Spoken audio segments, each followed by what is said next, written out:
Economist.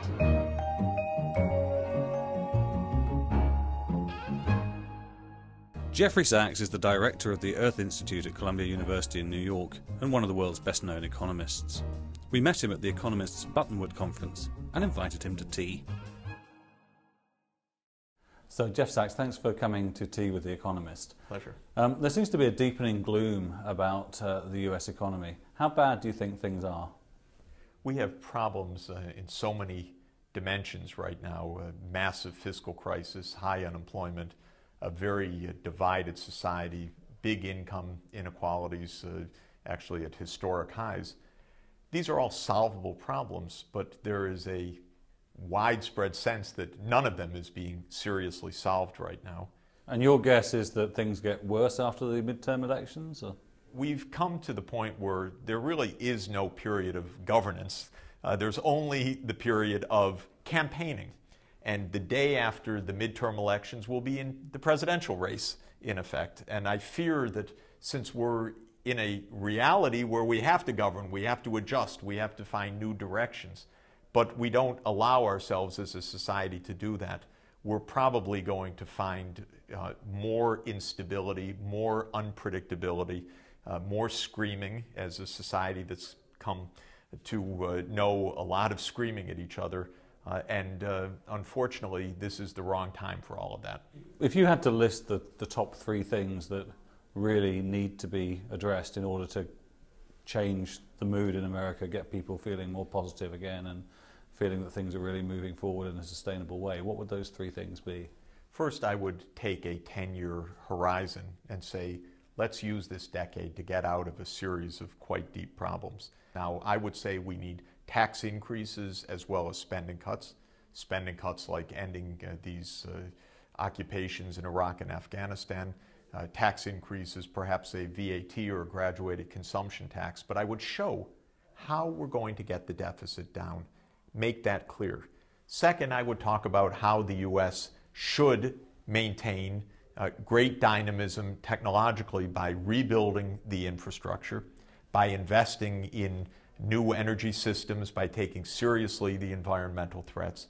And third, I would say that we need to address the deep inequalities, especially the poverty trap of a large part of our society, by making sure that young children get a good start and are able to get through school. We're now 12th in the high-income world in terms of the share of the population 25 to 34-year-old with an associate or higher tertiary degree. This is shocking. None of these things is short-term, shovel-ready stimulus. I don't believe those things exist. I would aim for the medium term, I would explain plans for the medium term, and I would try to help move the country towards the medium-term success. So do you think there's no point in having another stimulus or QE2 or QE3, massive amounts of money being pumped in through monetary policy? Well, I'm afraid of the QEs because we've had a decade of bubbles that have come in significant part from the Fed. And even if the bubble isn't in the U.S. economy this time around, it's going to spill over to some other part of the world economy. The way that they just pump up the money supply is almost sure to be relaxed in the short term by booms in some kinds of asset prices and further trouble down the line.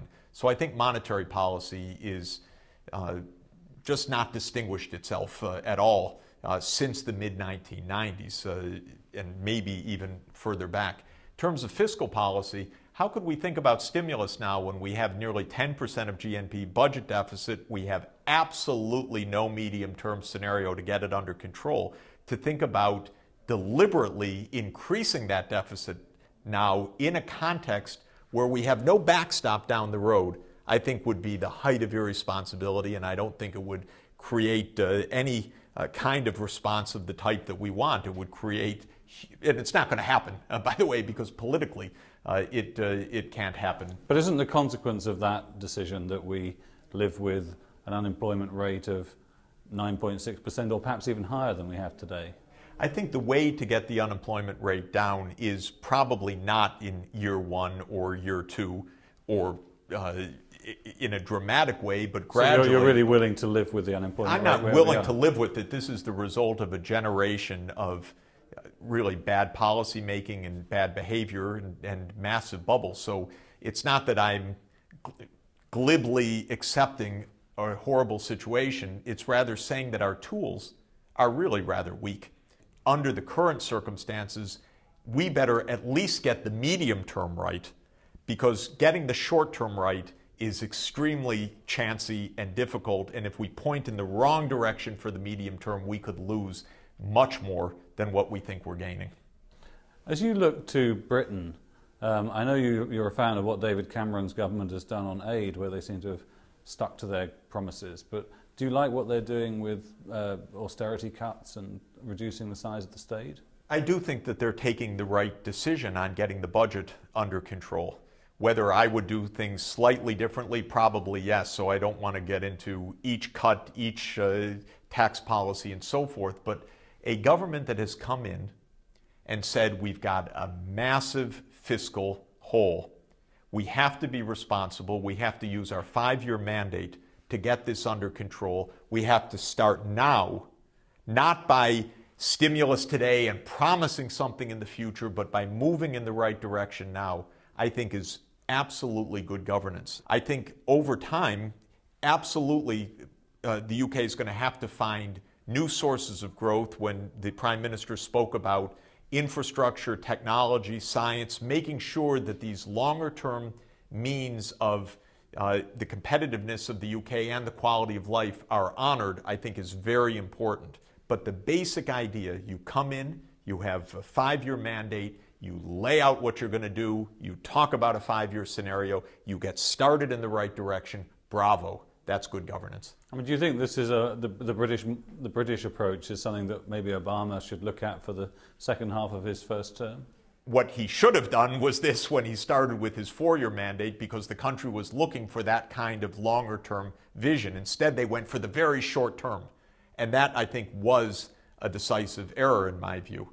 Now, I still think as president of our country, he should lay out the medium term because he's the only person constitutionally empowered to do so. We need leadership, and I hope that he does that. It's just very, very difficult after what's going to be a very tough midterm, and with 2 years left for the election. I guess the only solace might be is that by laying forward a serious medium-term scenario, he can at least campaign on the vision of the future, and I think he needs to do that.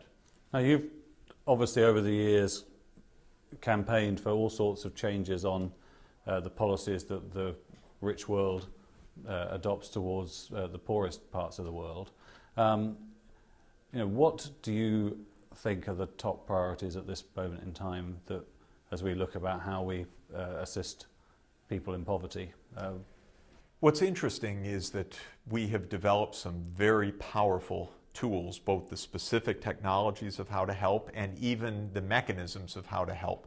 The Global Fund to Fight AIDS, TB, and Malaria is a wonderful new instrument of fighting 3 pandemic diseases. A new global fund for agriculture and food security at the World Bank could do the same. We have these tools, we have powerful technologies, wonderful ways to control malaria, to do rapid diagnostic tests, and on, but we have basically lost the will to fund them properly.